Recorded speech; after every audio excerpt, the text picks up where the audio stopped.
Alright, so one of the first articles I wrote for SAPTstrength.com was actually a guest post for Sarah. Talked about anterior humeral glide, or AHG, typically found in rowing variations, but it can also be found in pressing variations, namely, really any pressing variation, but today I'm going to really talk about the bench press and also the push-up and how you can avoid putting your shoulder in this anterior humeral glide. Because just like rowing, it can be done during pressing too. So Jared's going to be our demonstrator. So you can see from Jared from the side, he's a bit internally rotated. So kind of the program we have him on now is trying to fix that and pulling him back in that correct position. We still do have him doing pressing movements, but we want to keep him out of that range of motion that's going to shift him into that AHG. So we're going to go over his bench press first. So when Jared first came to us, his bench wasn't quite so tight in the upper back, didn't have a big arch. Grip was a little wide, and we brought his grip back in. So we're going to show you what it looks like, kind of the wrong way. His grip's going to be kind of just a normal grip, is what you see people measure up with the thumb right on the knurling. So it's a typical normal grip.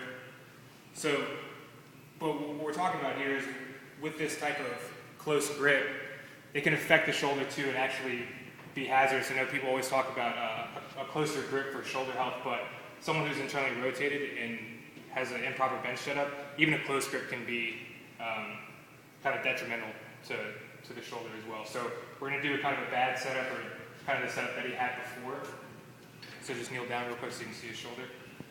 So it wasn't not very tight. His shoulder blade's really not pulled back and down very much. So he's gonna start that press, and what you'll see is his shoulder will shift forward. All right. So you see his shoulder shifts forward, and he's gonna press back up. And what he's doing is creating more range of motion than he needs to be, and he's putting that shoulder in not so great of a position. All right. So he's gonna press back up. He's gonna rack it. So again, his bench press is still a work in progress, but it's definitely come a long way. So I'm not a huge fan of how close his grip was, so we're actually going to pull it out for shoulder state. I know it sounds weird to say that we're going to make his grip wider to prevent shoulder problems, but for him it just makes sense because he's internally rotated. So what we're going to do is, one way you can correct the AHG during a bench press is, we're going to spread out that grip a little bit. So he's going to go pinky on that power ring. All right. So now he's going to pull himself back, and he's going to pull himself through. All right.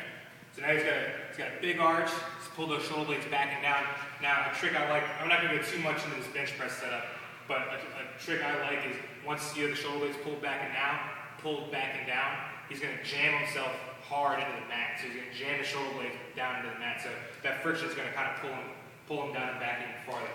So now he's in this good position. So watch his shoulder, and you can kind of backtrack, rewind, and see how it compares to the other one. So he's gonna row. He's gonna hit the bar about right here. Shoulder's in a much better position. All right, he doesn't create any more range of motion than he has to. He's gonna press back up. All right, he doesn't have any force leaks now. The power and strength he's gonna get out of this movement is gonna be much better than it was before with that increased range of motion. Go one more. Really rowing that bar. Back up. Good. So that's two ways that you can correct that AHG during bench press. You gotta figure out what grip's gonna work best for you, depending on arm length. He's got broad shoulders and relatively long arms, so that pinky ring on the power ring, or pinky finger on the power ring, is what's gonna benefit him most. Depending if you have short arms, you can try thumb on the knurling and measuring it up that way. It's just gonna be something that you have to try out for yourself. Then the other trick is pulling those shoulder blades back and down as hard as you can and jamming your upper back into the mat to create that arch, to create better placement for that shoulder. So what we're going to go over next is this push-up. And this is where a lot of our young athletes, even our older clients, will see the AHG within the pressing movement too.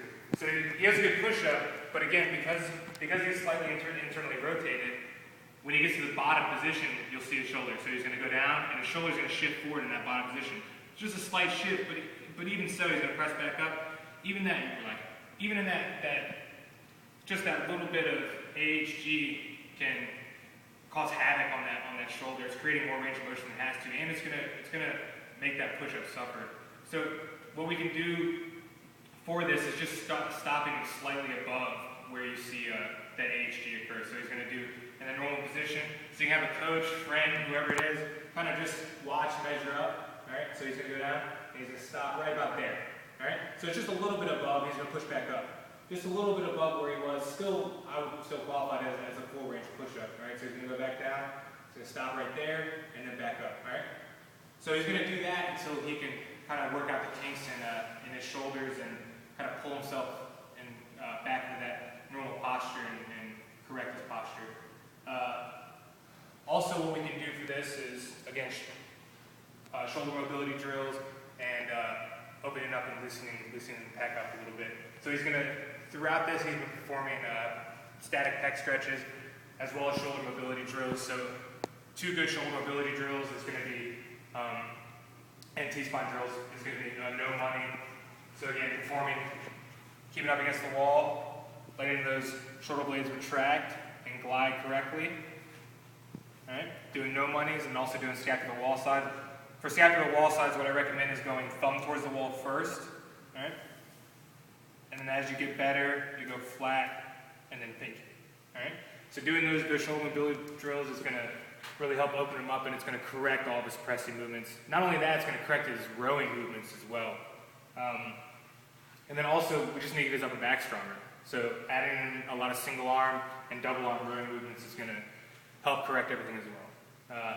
Hope that helped you out. Try it, see if it works for you.